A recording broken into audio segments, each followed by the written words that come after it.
Imagine you're staring down a massive EF3 tornado the size of a city block as it carves a path of destruction heading straight towards you.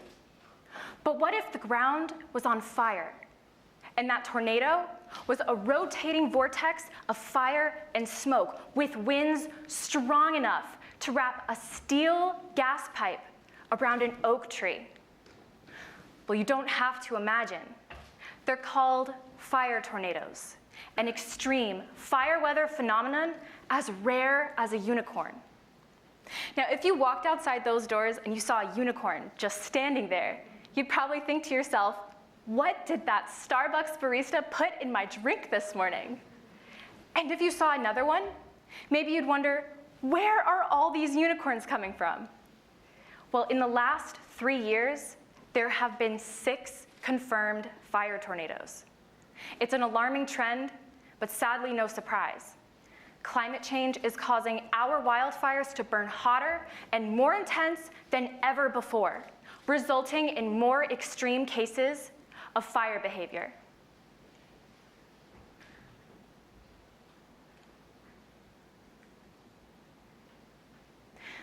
But the problem is, we have no idea how or where they're most likely to strike.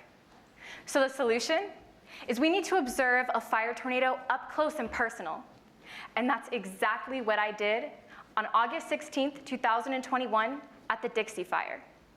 So using a mobile weather Doppler radar, I captured the formation and evolution of not 1, but 2 fire tornadoes as the fire cascaded down the lee side of a mountain. But as this was happening, I had to ask myself, what was causing the rotation in the first place? So I remembered what I saw. Number 1, the fire was burning so hot that it forced air into the atmosphere, creating a fire-induced thunderstorm known as a pyrocumulonimbus cloud. And number 2, the terrain was incredibly steep, tilting the flame of the fire and allowing more air to directly fuel it, but also causing other mechanical eddies or twists and turbulence that could have induced this rotation. So using this data I collected, I sliced the vortices in half, revealing their inner dynamics, but also how the pyrocumulonimbus cloud and terrain helped to induce the rotation and cause these smoke plumes to rotate in the first place. So my results are promising, but I'm only halfway there. The next step is to use state-of-the-art wildfire models to simulate this event and identify exactly what was causing it, so we can apply it to future cases of fire tornadoes. So with my project, I hope to close our knowledge gap and bring us one day closer to finally predicting these unicorns of fire weather. Thank you.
Reimagine your future with a graduate degree from San Jose State University.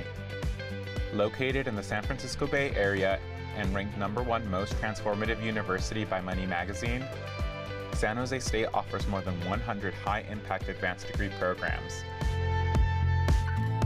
You can conduct hands-on research in oceanography or wildfire science, develop new occupational therapies for human wellness, create cutting-edge digital media art, and so much more. Start designing the future you want today. Explore your options at sjsu.edu/graduate programs.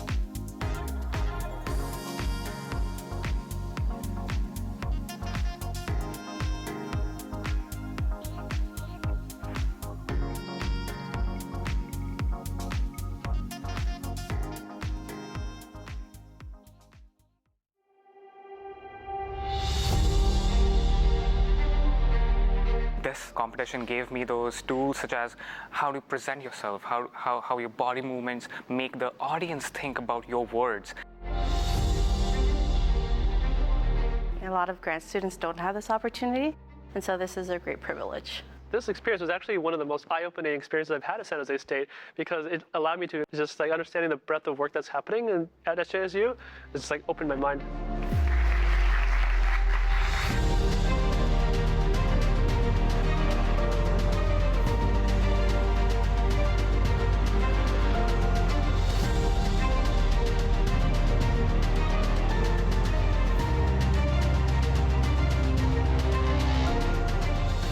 It was very difficult to judge. There were 10 amazing presentations, and each of them was so different, and they each had their own strengths. It's not easy to get your scholarship down to a 3-minute presentation like that. And so you have to start out of the gate very strong, and you have to hook the audience on something interesting about your topic, why it's important, why we should care.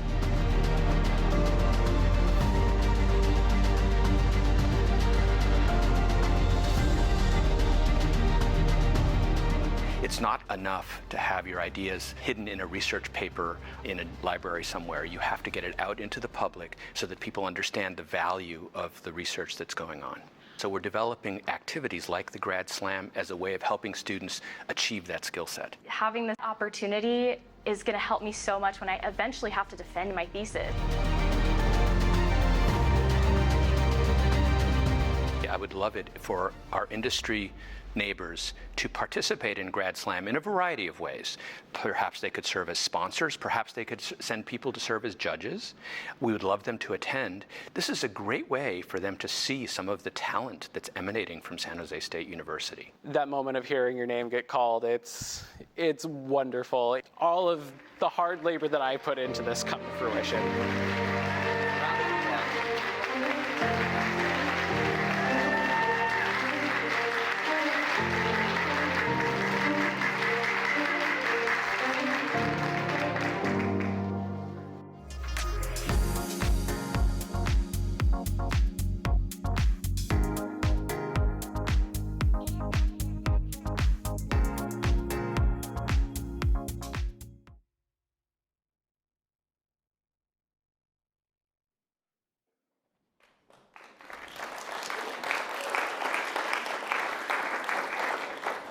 Good afternoon, and welcome to the San Jose State's 2023 Grad Slam.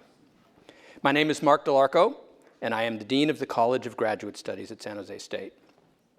Before we begin today's proceedings, we would like to acknowledge the land upon which the university stands. To read the land acknowledgement, I would like to invite Amy Russo to the podium. Amy is a co-chair of the 2023 Grad Slam team and is responsible for creating and implementing a training program for all of our Grad Slam competitors. Amy?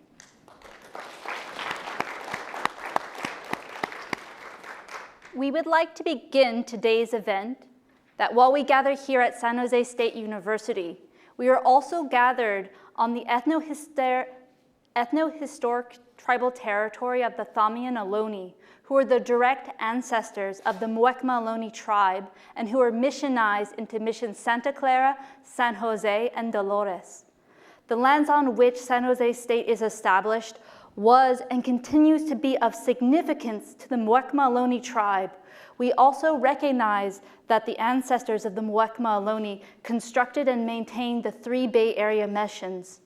Our campus extends to surrounding areas that once held a tupentok, a traditional roundhouse which was located at the historic Lope Inigo Landgrant Ranchero, Posimi y Posetas de los Animos, the Little Well of Souls, and also Marcelo, Pio, and Cristobal Landgrant Ranchero Ulestock, which were places of celebration and religious ceremonies, as well as nearby ancestral shell mounds that served as the tribe's traditional cemetery sites and territorial monuments. San Jose State also desires to honor the military service of the Muwekma men and women who have honorably served overseas during World War I, World War II, Korea, Vietnam, Desert Storm, Iraq, and who are still serving in the United States Armed Forces today. We would like to welcome you to our event here at GradSlam.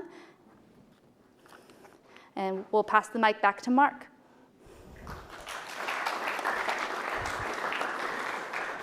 Thank you, Amy. And thank you for all the work that you've done in preparing our finalists for this moment.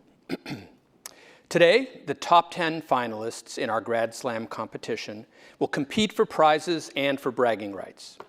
These finalists are already winners, with their presentations having been selected from the large field of semifinalists. I congratulate each one of you for making it this far, and I look forward to seeing your presentations shortly. I would like to thank all of you for coming today, whether in person here at the Hammer Theater or via live stream.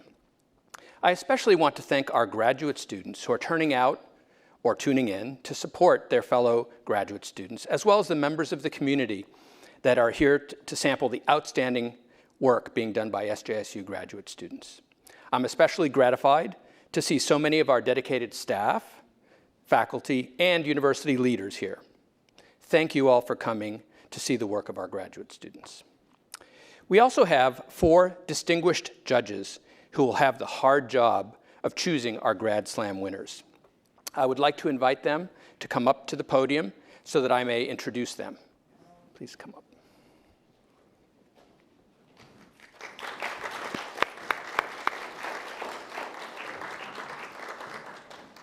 Please stand.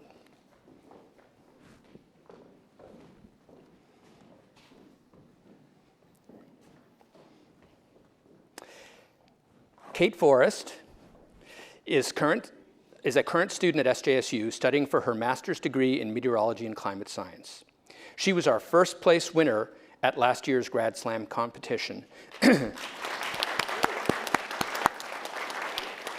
and represented SJSU at the Western Association of Graduate Schools GradSlam a few weeks ago. You may have seen her winning presentation today in the pre-show reel. She is a graduate assistant at SJSU's Wildfire Interdisciplinary Research Center. Kate's passion for fire weather was ignited after following California's 2020 wildfire season and has since taken an interest in fire weather forecasting.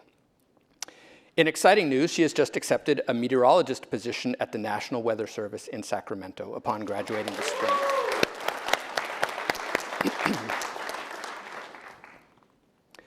Meenakshi Goel graduated from San Jose State University with a master's in chemistry in 2009. She is currently a principal scientific researcher in the Department of Small Molecule Pharmaceutical Sciences at Genentech, a member of Roche Pharmaceuticals, a leading international biotechnology company. As an analytical chemist, she supports research, development, and clinical manufacturing of best-in-class therapeutics using state-of-the-art analytical techniques like high-pressure liquid chromatography, gas chromatography, high-resolution mass spectrometry, supercritical fluid chromatography, multidimensional liquid chromatography, and more. Meenakshi is an author on several research articles in the field of two-dimensional liquid chromatography, supercritical fluid chromatography. I'm actually pronouncing these. and accelerating release of peptide from long-acting polymer matrix. Meenakshi is also a team member of the Diversity and Inclusion Representation Pillar at Genentech and serves as a university ambassador for her department to reach out to different universities for recruiting and building connections with eligible students.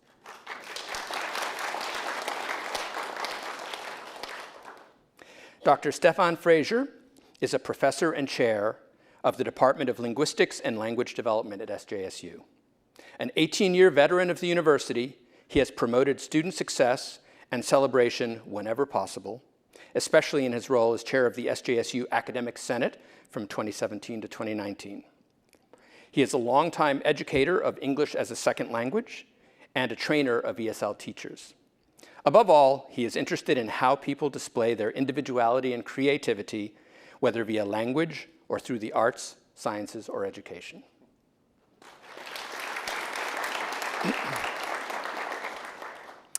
Dr. David Korsmeyer is the Deputy Center Director for Research and Technology at NASA's Ames Research Center in California's Silicon Valley, and is responsible for the overall scope and direction of the center's operations and facilities. He also manages the NASA Research Park, co-located at Moffett Field, which hosts academic, industry, and other government organizations. He is one of 4 senior center leaders guiding and managing NASA's virtual institutes based at Ames, competitive internal research and development projects, and external research collaborations. He leads the center's overall efforts in research, science, and engineering developments that support NASA's missions in aeronautics, science, exploration, and technology. Some key achievements include initiating NASA's next lunar rover and the VIPER, or Volatiles Investigating Polar Explorer rover. In addition to his PhD in aerospace engineering from the University of Texas at Austin, he holds a master's degree in management from the Stanford University Graduate School of Business. Thank you, judges, for taking the time to join us today. Please take your seats.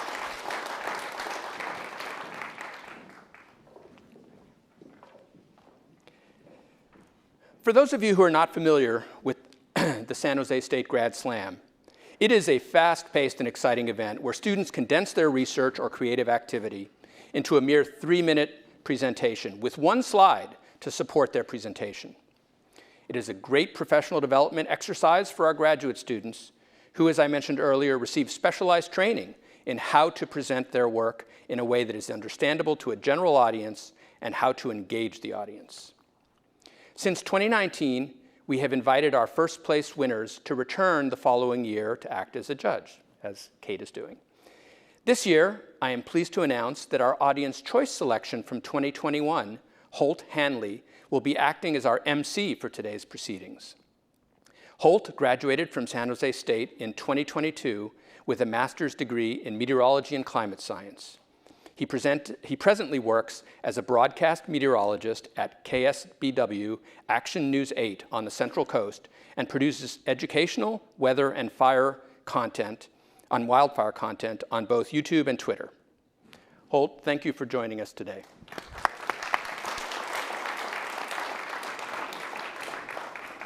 Thank you, Mark.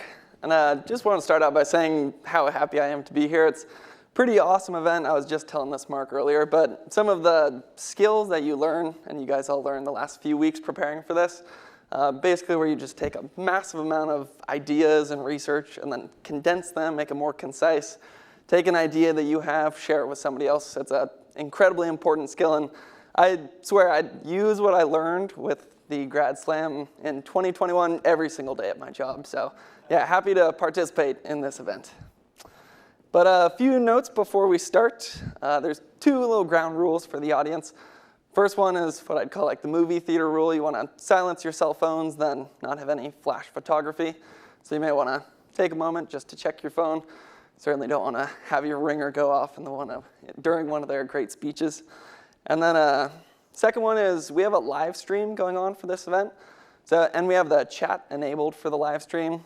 So people who have access to the chat can cheer on their friends and family, but we will be removing any inappropriate comments, so we'll keep it nice and civil.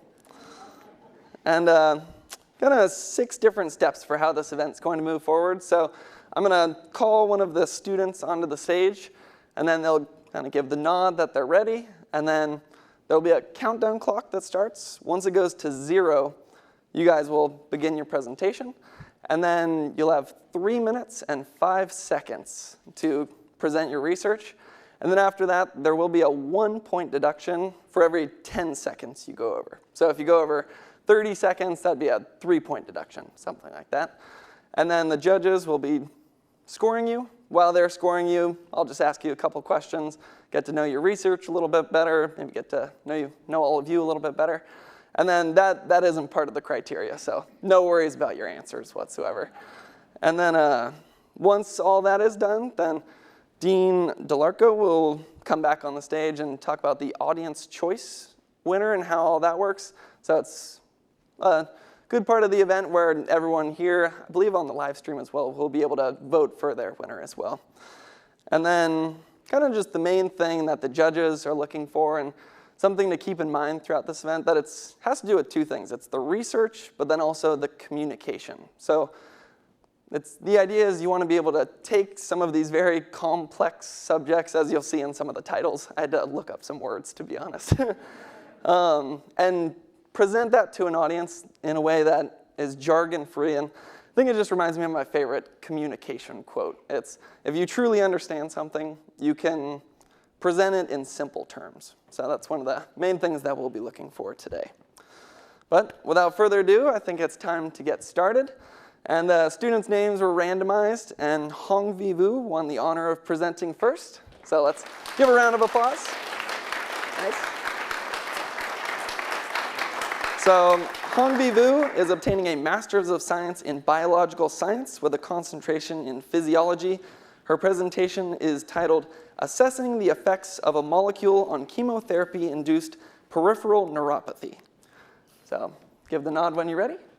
All right, and the countdown clock will begin.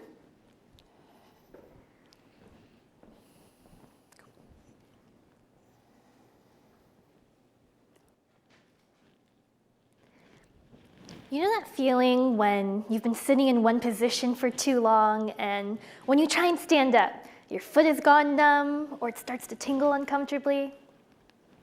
Imagine that this happens to you for the majority of your day. This is one of the most common side effects of something called chemotherapy-induced peripheral neuropathy, or CIPN for short. Now, raise your hand if you know someone in your life who has been diagnosed with cancer. And with that, globally, close to 60% of new cancer cases require some type of treatment, and of those patients, 40% of them experience the side effects of pain, numbness, and tingling, all of which are associated with balance skills, motor skills, and fine coordination skills. There's currently no treatment or therapy that can cure CIPN, and we want to know if there's somehow a way we can prevent this from happening in the future. Previous research has actually shown that in a warm molecule, as pictured here, if we remove a certain molecule, it can actually protect against the side effects of CIPN. In the Wilkinson Neurophysiology Lab, we replicated this very same experiment by removing that very same molecule, but in a mouse instead. We mimicked the typical chemotherapy treatments that real-life patients undergo on the mouse that had that molecule removed and a regular mouse over the course of 2 weeks. After this, we looked at how the muscle spindle afferents responded to our lab's electrophysiology experiments. And why did we look at the muscle spindle afferents? It's because the muscle spindles are found in our muscles. They act as these tiny little sensors that send messages to our brain, and our brain is able to interpret this and lets us know how our muscles are stretching or where they are in space. The muscle spindle afferents provide us great information on things like balance and coordination, both of which are affected by CIPN and good indicators of this side effect. We've already found promising results that the removal of this molecule can help protect against the side effects of CIPN in a mouse model. This is one of the first steps in helping to create a therapeutic drug that can act as an inhibitor of this molecule and can be taken in conjunction with treatment. We hope in the future to continue to find solutions that not only target cancer cells, but also improve the quality of care of patients and their loved ones. I wanted to thank the Wilkinson Neurophysiology Lab, Dr. Wilkinson, as well as the chemotherapy team, and also Dr. Miriam Goodman over at Stanford University for everything they've done on this project. Thank you.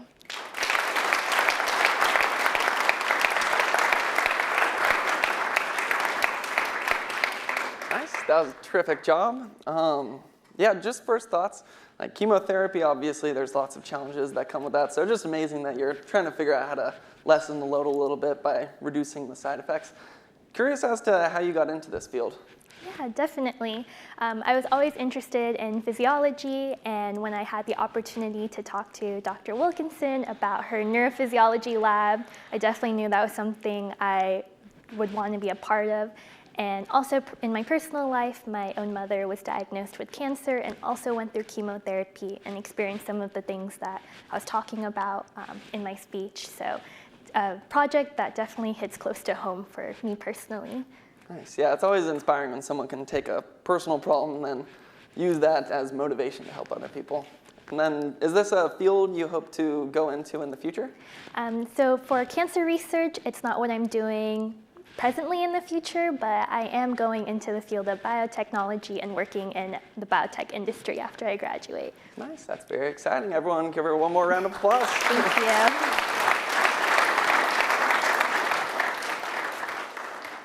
All right, our next presenter is Chloe Engst. Chloe, would you please come to the stage? And she is obtaining a Master's of Science degree in Applied Anthropology. Her presentation is entitled Taphonomy and Homelessness in San Jose, California. Are you ready?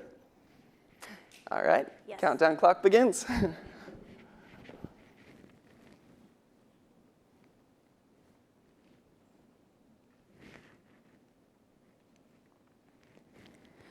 What is something that happens to everyone that we don't ever want to talk about? Death. Well, I'm going to talk about it.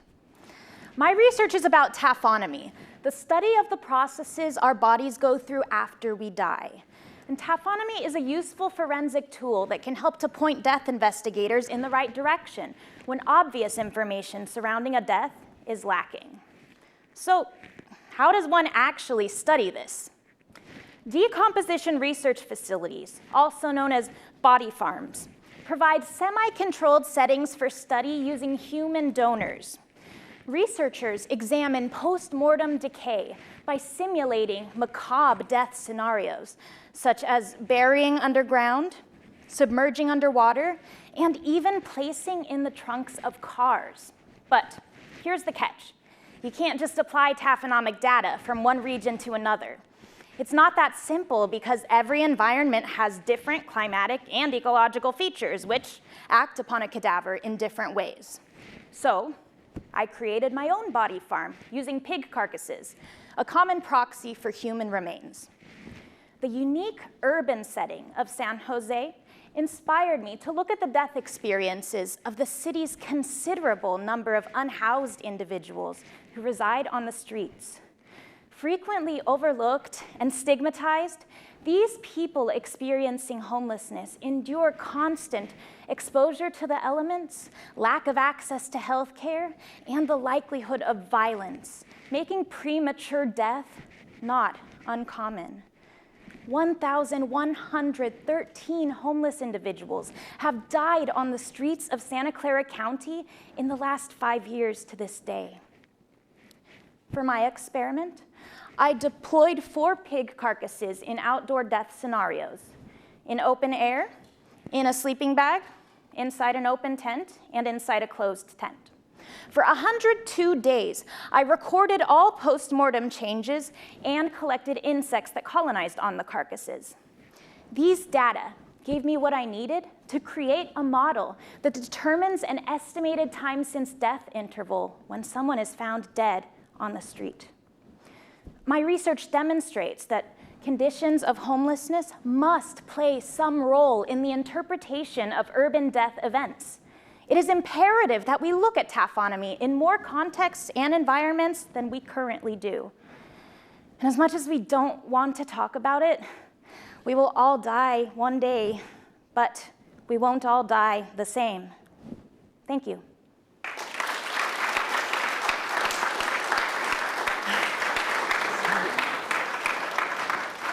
Yeah, that was a great job. And I asked you this question earlier, but I thought the response was pretty interesting. So how did you keep the pig carcasses from getting tampered with by like animals or anything like that? Oh, so we enclosed them in dog crates so that small rodents and scavengers wouldn't get in to start eating the carcass.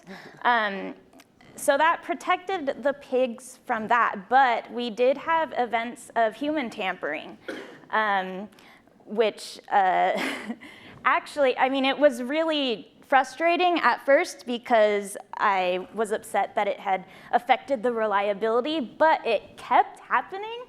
And we think that it was likely done by the people experiencing homelessness who actually reside in the area. So after it kept happening, we realized, oh, this might actually be an agent of taphonomy in the urban context because it just frequently occurred, and this needs to be looked at. Yes, it was disappointing that it affected the research, but on the other hand, we discovered something new, which we call human survival scavenging. Yeah, I think that's very interesting. It's almost like it seems like a mistake at first, but then it almost could make your results more reliable. Yeah, it was great that we came upon that. And this type of research is often only performed in rural and secluded areas. And it was very unusual that we actually did this in an urban context because it's very rarely done. So, nice, yeah. Congratulations for all the great research. Thank you so much.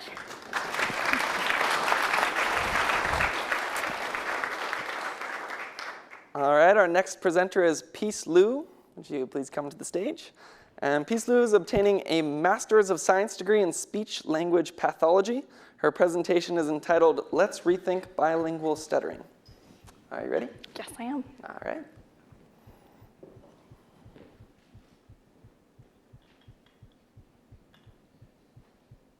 Imagine that you have a dog. You take your dog to the vet, who then weighs your dog and pulls up a weight chart for horses.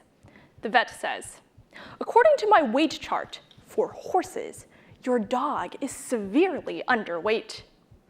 We all recognize the absurdity of comparing the performance of one group, dogs, to the criteria set for another group, horses. A similar absurdity exists in the way we assess for bilingual stuttering today. Let me explain. Stuttering is a speech disorder made up of disfluencies, which we can think of as bumps in our speech. These bumps can be things like unintentionally repeating a sound or a word. Bumpy speech can happen in any language. In English, it could sound something like, is this stuttering? While all people have some bumpy speech, if someone were to have a lot of bumpy speech, they would be more likely diagnosed with stuttering. Clinicians traditionally use the 3% rule. If more than 3% of speech is considered bumpy, then a diagnosis of stuttering is usually given.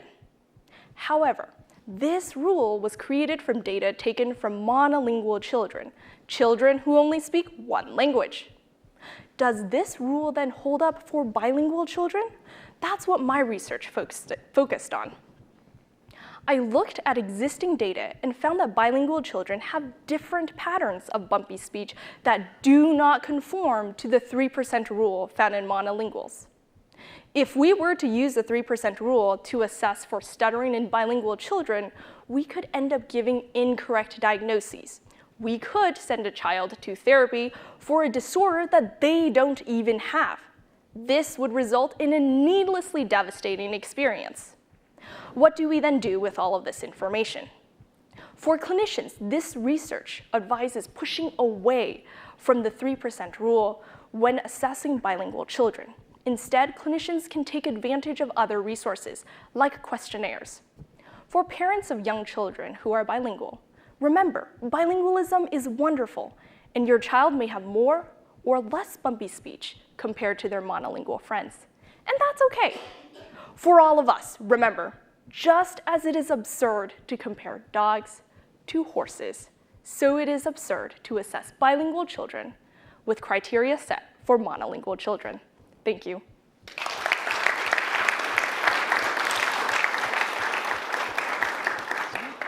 Yeah, I really like the little comparison you did with dogs and horses. Really brought the research home.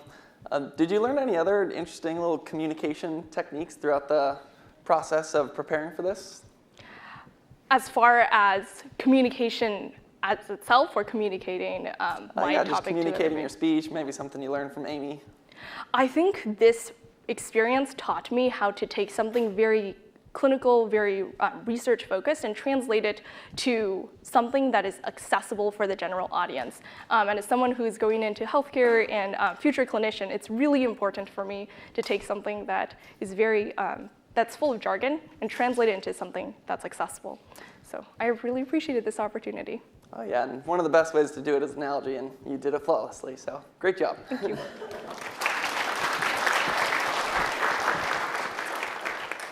All right, our next presenter is Padmaja Iyer. And Padmaja is obtaining a Master's of Science degree in Environmental Studies. Her presentation is entitled, Who Should Decide Where Lithium is Mined? Are you ready? Yes. All right.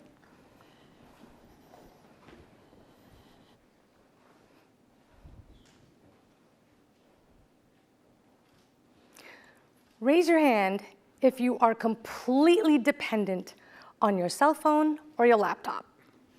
Like me, as we all are, you might also drive an electric vehicle or hope to drive one in the future.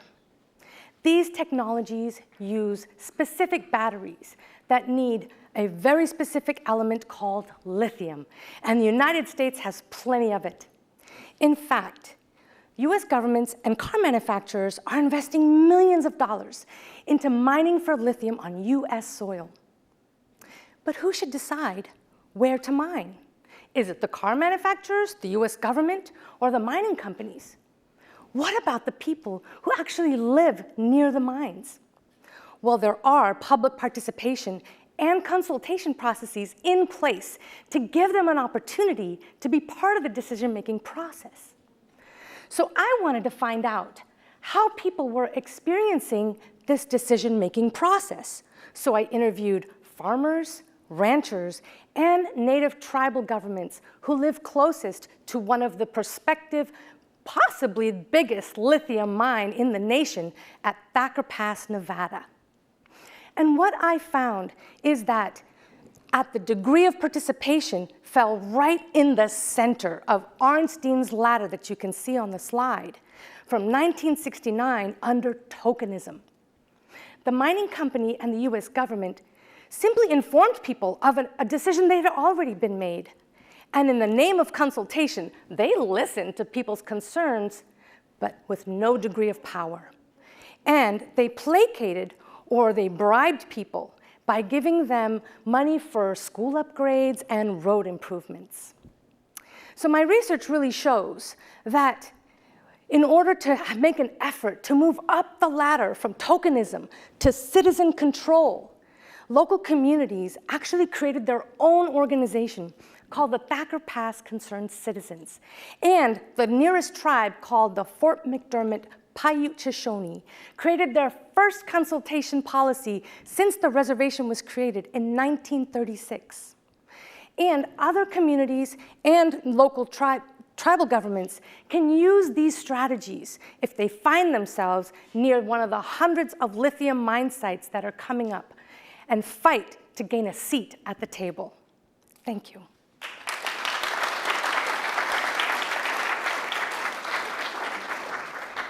That was a great job. Just curious, was there anything that stood out in the interviews that you did in your research? Absolutely. One of the things that really stood out was, if you looked at that ladder, the majority of the responses pointed to tokenism, but there were a lot of responses that pointed to manipulation. And that's not something that I expected, because I did interview the mining company, Lithium Nevada, and really understood that they were trying to do things differently, but they were really just using strategies that have worked in developing countries. Interesting. And is there any effort to take some of the lessons that have been learned here and bring them out to other areas that are near mines? Well, the issue is that we have government policies that are really fast-tracking these environmental impact statement reports. And so the lessons from this research can be used by other communities. So there's tribal governments teaching other tribal governments how to write their own consultation policies. There are ranching and farming communities that are teaching other communities how to form their own organization and how to get legislation and funding for independent science and for communication facilitation. So the real learning is happening from community to community. That sounds like very important research. Thank you. Thank you so much.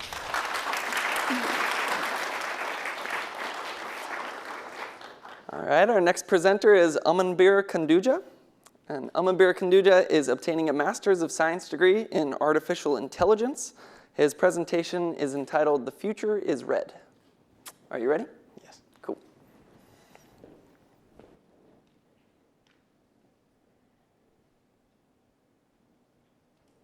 All right. Raise your hand if you think wildfires are bad. All right, see a few hands up. Experts in the field will often tell you that wildfires can be a good thing. But you ask the same question to people who have lost homes and families to wildfires, and they'll probably disagree with you. On the one hand, wildfires can be a good thing. They're a way for nature to clean up its own mess. They're a way for forests to clean out their organic material. In fact, putting out wildfires manually with human intervention poses a greater future risk because all that extra dead foliage can lead to catastrophic fires in the future. On the other hand, though, wildfires are becoming more unpredictable in terms of area of effect and duration, and they're happening far more frequently than they used to.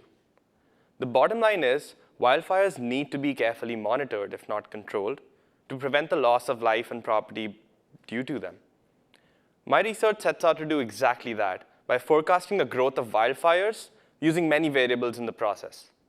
On the regional level, getting even an estimate of what the next few wildfire seasons will look like is essential to firefighters and local governments for load management and loss prevention. So we set out to take two major areas, South Korea and the state of California, and we tracked three variables: duration, area of effect, and frequency of wildfires over the last decade. Using a technique called time series forecasting, we were able to create not only an accurate forecast, but we were also able to show how each of the variables contributed to this accuracy. The slide here shows a visualization using 3D printed sculptures of this forecast, which was exhibited at the National Exhibition Center in Seoul, South Korea. And this was done to send a message to unaware people about how wildfires are actually closer to their lives than they think. My research builds on the fact that wildfires are not singular events. There are points and variables that can be tracked.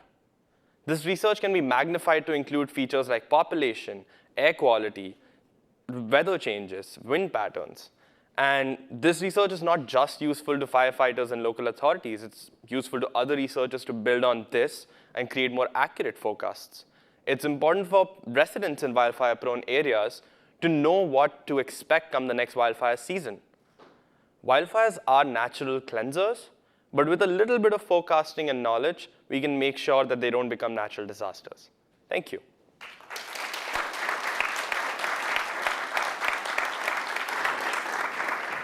Nice, that was a great job. My thesis 2 years ago is actually about artificial intelligence and fire forecasting in a different way, so I'm sure we could probably talk for hours up here. But just one question, what was the part of your research that maybe surprised you the most? So I was looking at the data, and the thing that surprised me was how much wind patterns change what you can expect about wildfires. There's a phenomenon called El Nino, which is a change in wind patterns that happens every few years. And I found that 2017 was the last year for El Nino, which is, I think, also this year. And you would expect less wildfires that year, but there were actually more. So it took me a week to actually read through everything and relearn 7th grade geography to understand what is actually happening. So yeah, that was the most surprising part of my research. Yeah, it's very interesting how all the different factors come together to lead to wildfire. It's not just one thing. Do you have any plans to make your model operational for future fire seasons? I hope so, yeah. That is a part of the future scope. Oh, that'll be a useful tool for California. That is much needed. It's much needed. Nice. Yeah, Great. thank you. Thank you.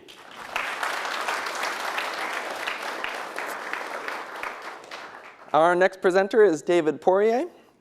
And David is obtaining his MBA. His presentation is entitled Fighting Student Poverty with Professional Mentorship. All right, you ready? I'm ready. All right.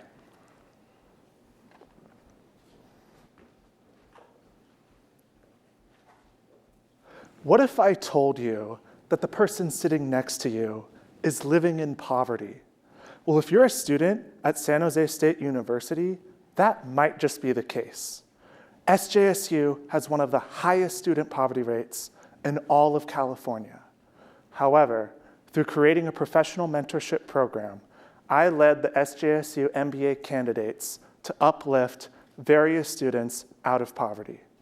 In January of 2022, I launched a mentorship program where MBA candidates mentor undergraduate students in professional development. Now, the original purpose of this program was to increase student engagement. However, the program had some unexpected outcomes. In order to better understand the students involved, I conducted institutional research through the MLK Library on the demographic backgrounds of our students. I discovered that 41.5% of SJSU students do not have secure housing and are essentially living in poverty. That being said, that means that almost half of our students are struggling just to meet their basic needs. That's when I knew that we could use the mentorship program to help these students in poverty. Over the course of 1 year, I led the MBA mentors to teach our students professional skills, such as resume building and interviewing, in order to help them secure meaningful work. The MBA mentors volunteered their time to pass on their experience to transform their mentees into successful professionals. In the end, the mentorship program did make an impact, but not just the one I originally intended. 37 out of 65 of the mentees who were looking for jobs found meaningful work through this program. We estimated that 17 of the mentees who found jobs came from poverty and found stronger financial security through their newfound income. Many of the mentees were women, minorities, and first-generation college students who became empowered to overcome institutional barriers and break glass ceilings through the guidance of their mentors. So maybe you don't think you have what it takes to make a real difference in the world, but by volunteering to pass along your experience to someone in need and by stepping up to be a mentor, you will find the opportunity to make an impact and the power to change someone's life. Thank you.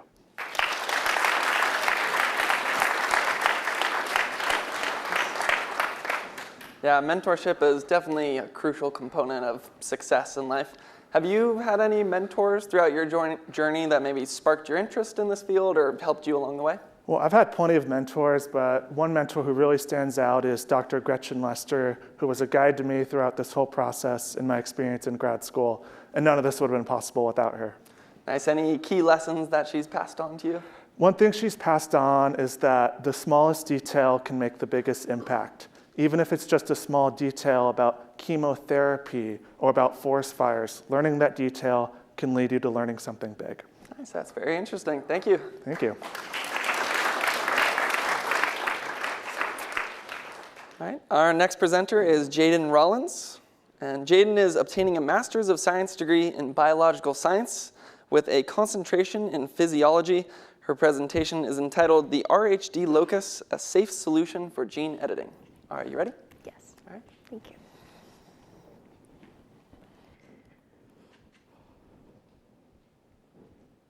We all have DNA inside of us that serves as instructions to make us who we are.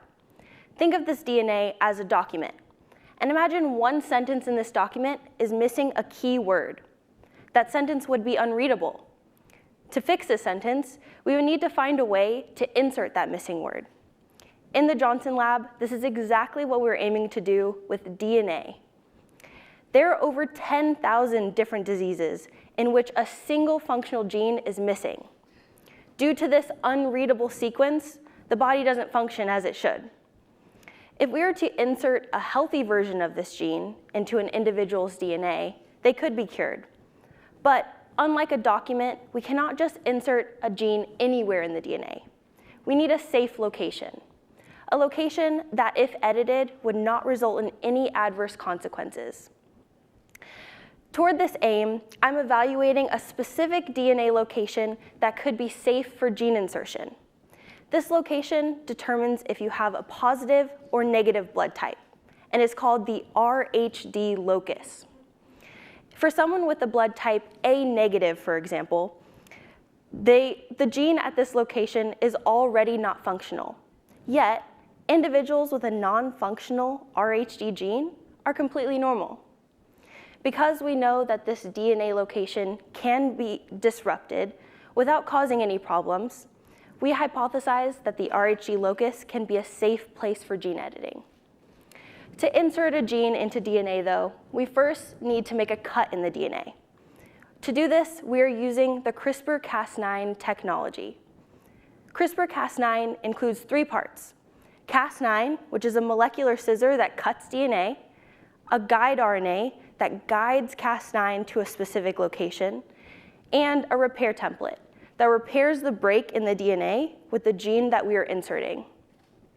With the help of my lab mates, I constructed these 3 CRISPR components. We made our guide RNA match the DNA found at the RHD locus so that it can tell Cas9 to cut there.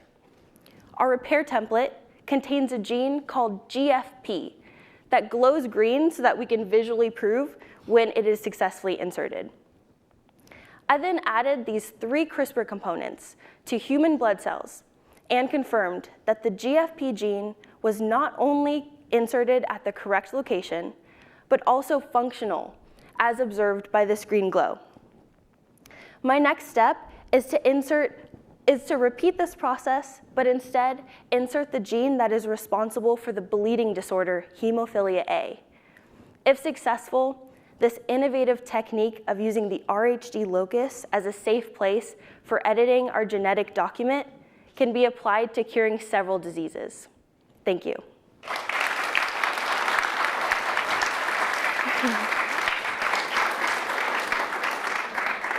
Wow, that's some unbelievable research. It almost sounds like something out of a science fiction movie. It's very cool.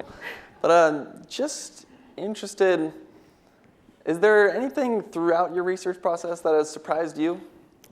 Definitely, the whole process can be very challenging, but just getting a successful result or doing something correctly is super rewarding in the end. And I think that was probably the most surprising part of it for me.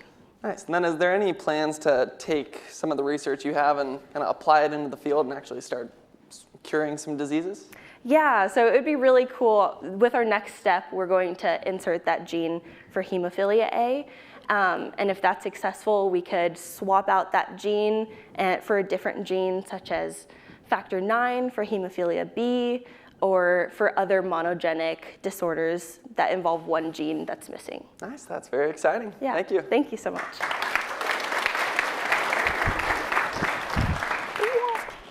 Our next presenter is John Cooper. John is obtaining a Master's of Science degree in Statistics. His presentation is entitled Few-Shot Learning for Fast Acquisition, High Resolution Microscopy. Are you ready? Yeah, cool, let's go.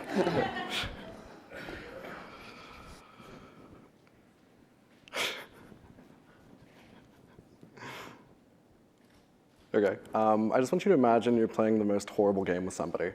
In this game, you have to pronounce words of a foreign language. without any reference to this language, and your opponent sits there with a dictionary, vaguely critiquing you in your pronunciation. And this goes on for some time until you can pronounce a word with such authenticity that your opponent cannot distinguish between your pronunciation and the true pronunciation of the word, at which time the game ends and you have won. So this is what a generative adversarial network does, a type of deep learning network. It employs this method to produce high-resolution generic images seemingly from nothing. And one of the applications of this network is to aid medical researchers and practitioners in obtaining high-resolution microscopy imagery from noisy examples. Typically, this high-resolution imagery comes as a result of a slow acquisition process. A camera process. And because of this, there have been fast acquisition methods developed to help researchers more quickly obtain these images than before. The only problem is that these images are extremely noisy. They're really low resolution. And so practitioners face a dilemma between obtaining a mountain of low resolution images in a short amount of time or a few high resolution images at the expense of time. Generative adversarial networks, or GANs, they bridge this gap between high-resolution imagery and fast acquisition speeds. And they do so by taking this mountain of low-resolution images and simultaneously denoising and super-resolving them, thereby producing the high-resolution images desired by practitioners. And there's a problem, though, in that these networks take time to train. So if a practitioner wishes to use this trained model on a different data set, they have to take the time to fine-tune and retrain this model over thousands of images, right, to obtain the quality that they desire. And this is a big time expense. And so this is where the idea of few-shot learning comes into play, which is the focus of our research. Few-shot learning is a modality of deep learning which looks to accelerate a model's ability to inherently learn new tasks, as opposed to feeding it enough data so that it's forced to learn. And through doing this, it allows the model to learn these new tasks very easily and very quickly from only a few examples. So instead of a practitioner needing to use thousands of images to retrain their model, few-shot learning enables this practitioner to take 10 to 50 high-resolution images and train their model up to a desired image quality. And so generative adversarial networks, they play a really difficult game, right? And few-shot learning is a game within this game which extends its difficulty by only permitting a few tries for this model to get things right. Our research mainly focuses on the minimum number of examples needed for a network like this to produce high-quality images, and we hope that by reducing the time needed for practitioners to obtain this high quality of data, we can expedite the important medical care and research that they provide for us all. So thank you.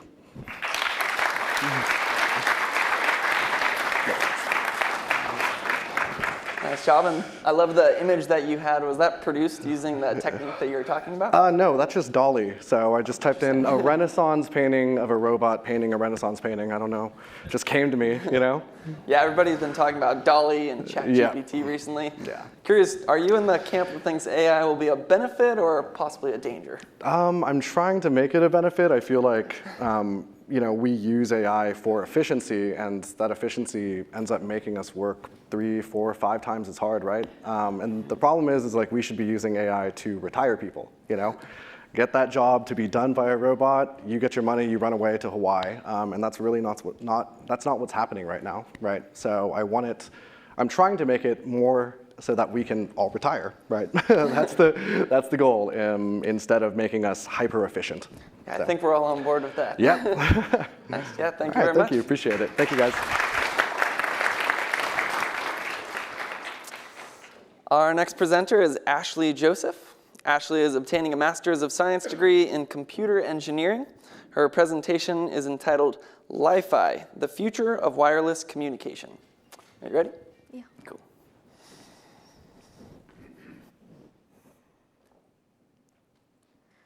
From checking our emails to streaming our favorite shows, Wi-Fi has become stable in our daily life. But have we stopped considering the potential impact it could be having on our health? World Health Organization's International Agency for Research and Cancer have classified electromagnetic radio signals, including Wi-Fi, as carcinogenic to human. My research focused on developing an alternative network in order to overcome the limitations of Wi-Fi. First, let us see what are the other reasons why we need an alternative network. As we all know, the radio signals used in Wi-Fi cannot transmit through water, because of which it cannot be used by offshore workers or by marine researchers. Also, these signals can interfere with the critical healthcare equipments and with the navigation system.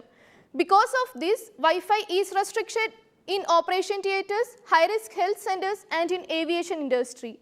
All these call out the need for a network with better capabilities. And here comes Li-Fi.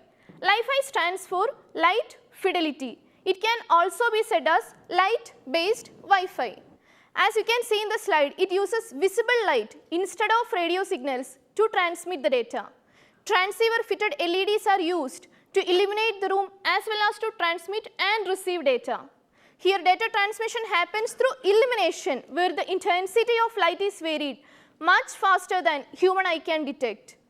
Since we are using LEDs, it makes this network cost-effective, energy-efficient, and highly accessible anywhere and everywhere. It was Professor Harald Haas who suggested the idea of using light as a medium of data communication.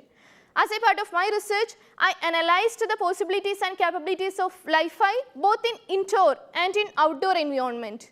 For the indoor study, I used a high-beam phosphorus LED, and for the outdoor study, I developed a car-to-car communication system where the driver of car behind will be alerted whenever the driver of car in front slams on the brake or turn on the indicator. The results were really promising, and if Li-Fi can be the future of wireless, it will pave the way for a highly accessible, safe, secure, and faster network. Thank you.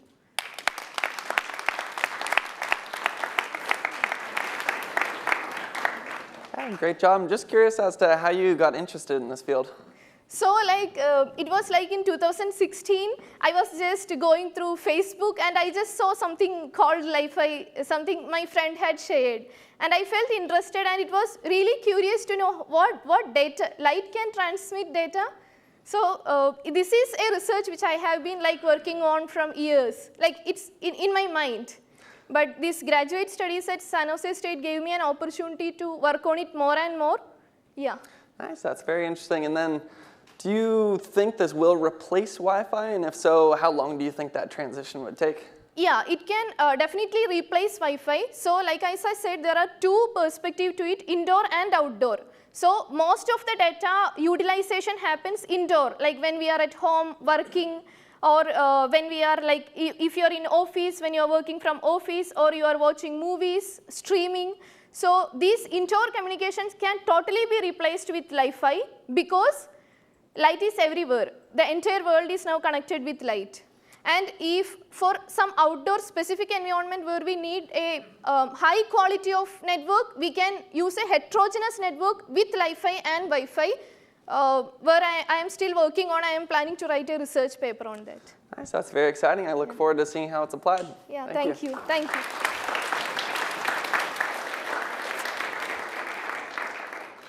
All right, our last presenter for the afternoon is Diana Huang, and Diana is obtaining her Doctor of Education degree. Her presentation is entitled A New and Empowering Chinese American Parents Parenting Model. Are you ready? I am. Good luck.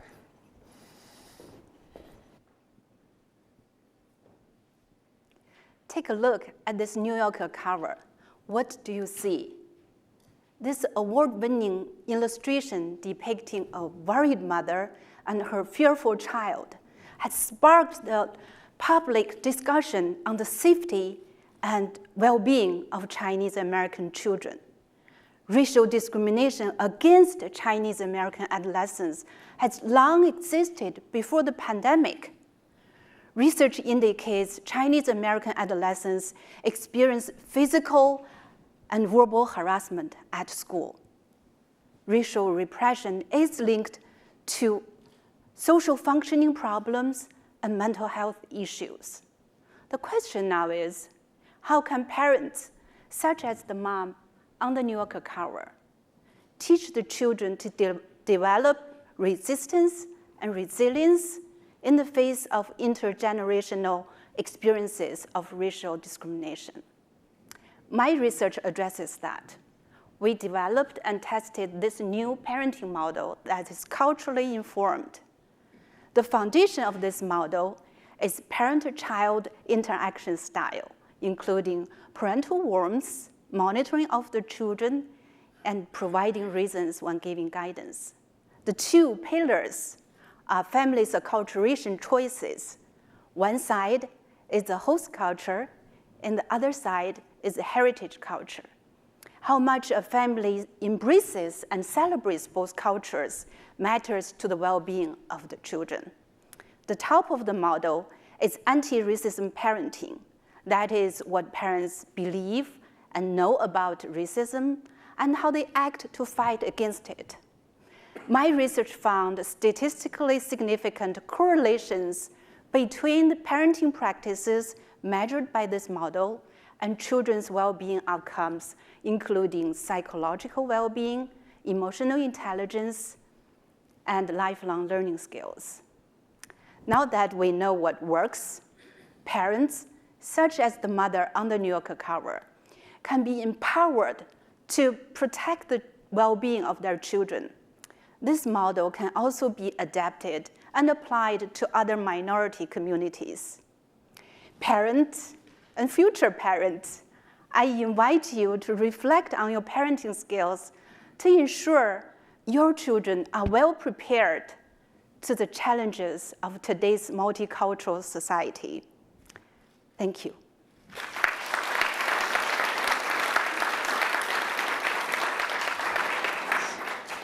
Great job, Diana. Was it the New Yorker article that sparked your interest in this, or is that something you've been interested in for a while?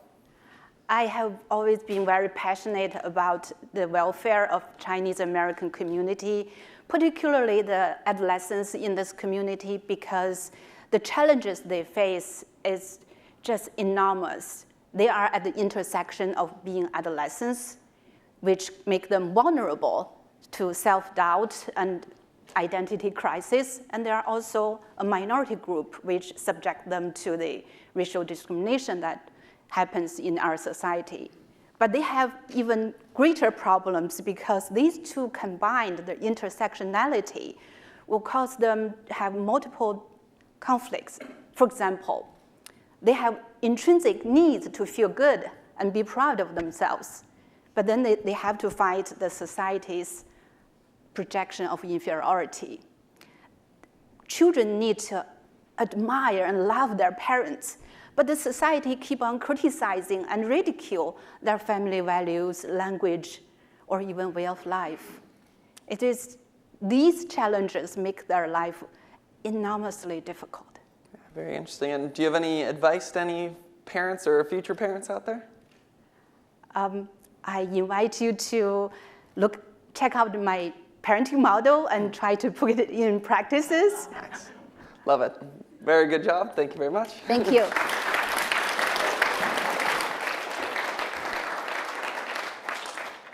All right, that concludes the presentations. What a great job they all did. I think we should just give them one more big round of applause.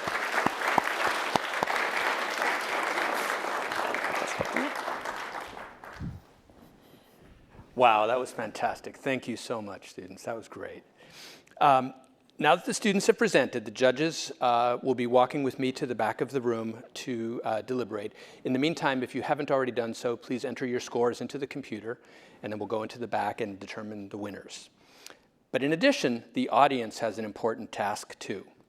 It's up to you to pick the audience choice winner. You may vote for your favorite presentation by scanning the QR code, which will appear on the slide right there. From here or from your screen at home. The student whose presentation ranks highest in the audience poll, but who is not the first or second place winner selected by the judges, will be awarded the Audience Choice Award and will receive a trophy as well as a $500 prize. Today's second place winner will receive a trophy and $800, and our Grad Slam first place winner will receive a trophy and $1,200. Two of our winners will be invited to the CSU Grad Slam being hosted by San Diego State on May 5th. Please be sure to check out our website and join the virtual celebration to choose the next statewide Grad Slam champion on May 5th. Holt.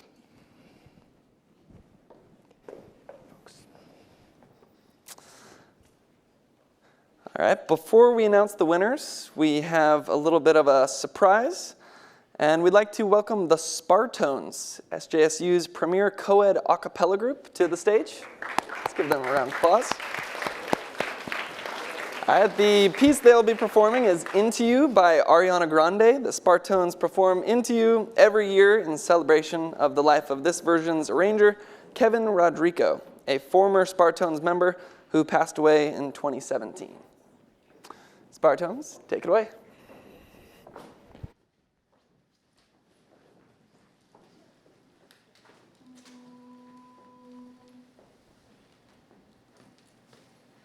I'm so into you. I'm so bad.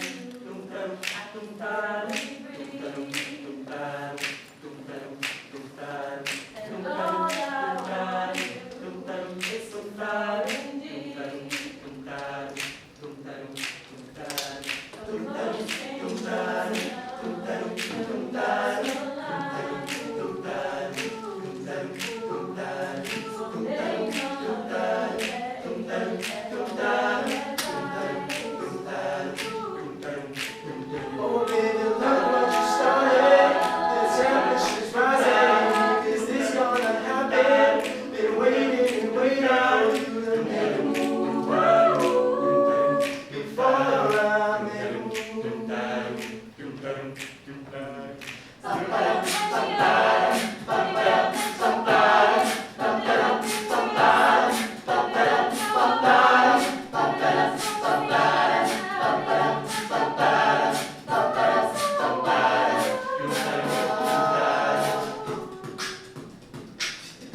This could take some time.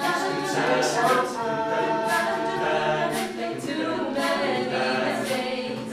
Gotta get this right. Girl, was just right. The temperature's rising. Make a move, yeah, make a move now, baby. So baby, come light me up, and maybe I'll let you a little bit dangerous. Maybe I'll a little less conversation and a little more touch my body. 'Cause I'm so into you. Yeah, watching us. So maybe let's keep this secret, a little bit scandalous. Maybe don't let them see. A little less conversation and a little more touch my body. 'Cause I'm so into you. Da da da. Da da da.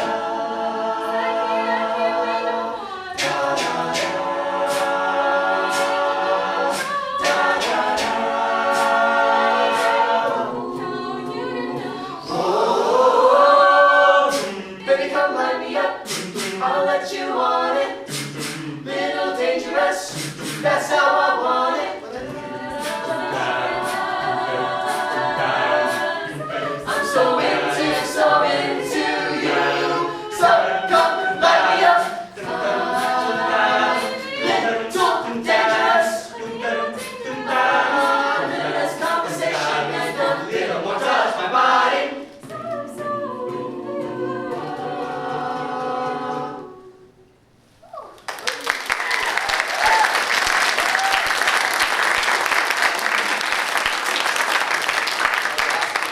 I think you guys will be strong in the next version of Pitch Perfect. That was great.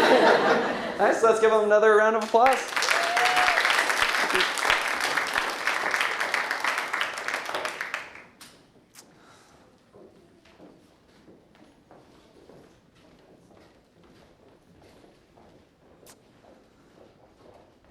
All right, so before we announce the winners, we're supposed to have a raffle. Do you know if we have the tickets, Jennifer or Amy?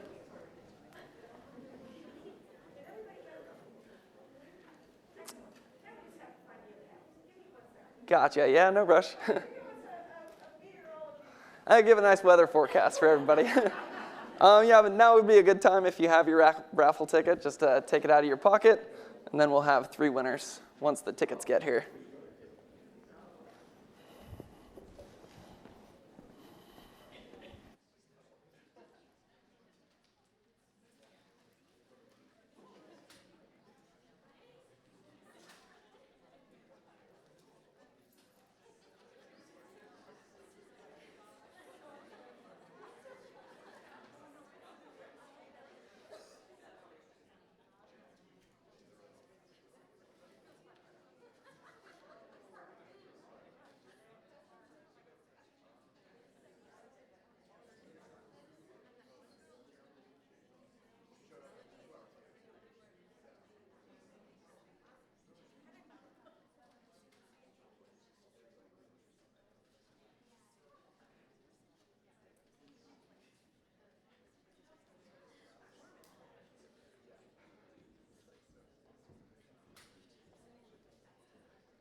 All righty, we've got the raffle tickets.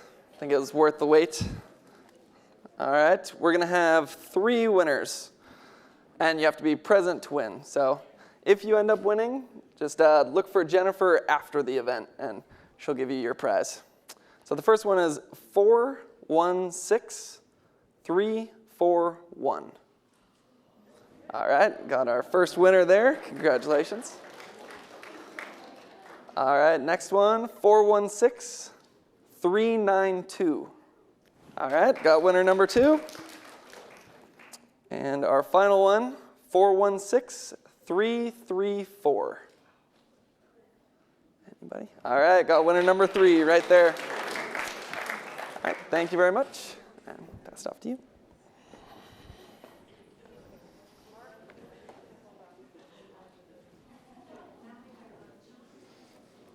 We're almost ready to announce the winners.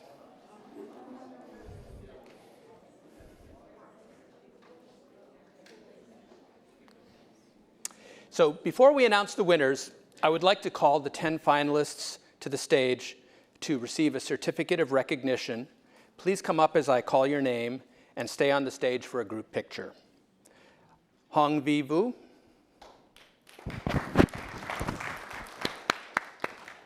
Chloe Angst. Peace Liu. Padmaja Iyer. Amanbir Kendruja. David Poirier. Jaden Rollins. John Cooper. Ashley Joseph. Diane Huang.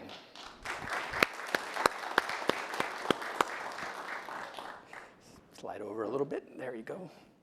Thank you all for such a wonderful presentation. Can we have a round of applause for these fantastic students?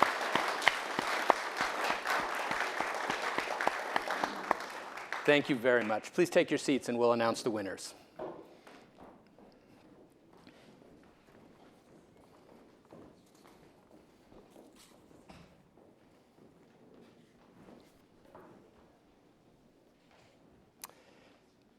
And now, for the moment we've been waiting for. I'll start by announcing the Audience Choice winner. The Audience Choice winner is Peace Liu. Please come to the stage.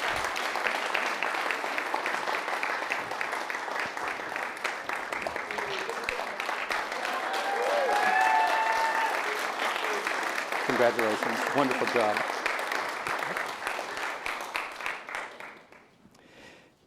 And now, our second place winner. Our second place winner is Hong Vi Vu.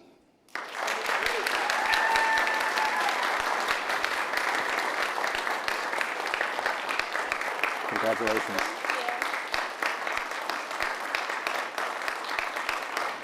Well done. And our first place winner will be invited to attend the upcoming CSU-wide Grad Slam on May 5th, the Western Association of Graduate Schools competition in March, and will be invited back, according to tradition, to be a Grad Slam judge next year. And the winner is Jaden Rollins.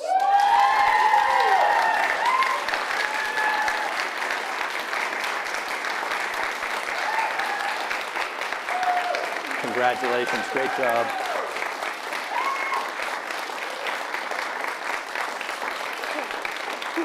Wonderful. Finally, I want to acknowledge with gratitude the large team of people who put this event together. Special thanks to Amy Russo for all of her work throughout the event, and to Cheryl Cowan for being the organizer-in-chief.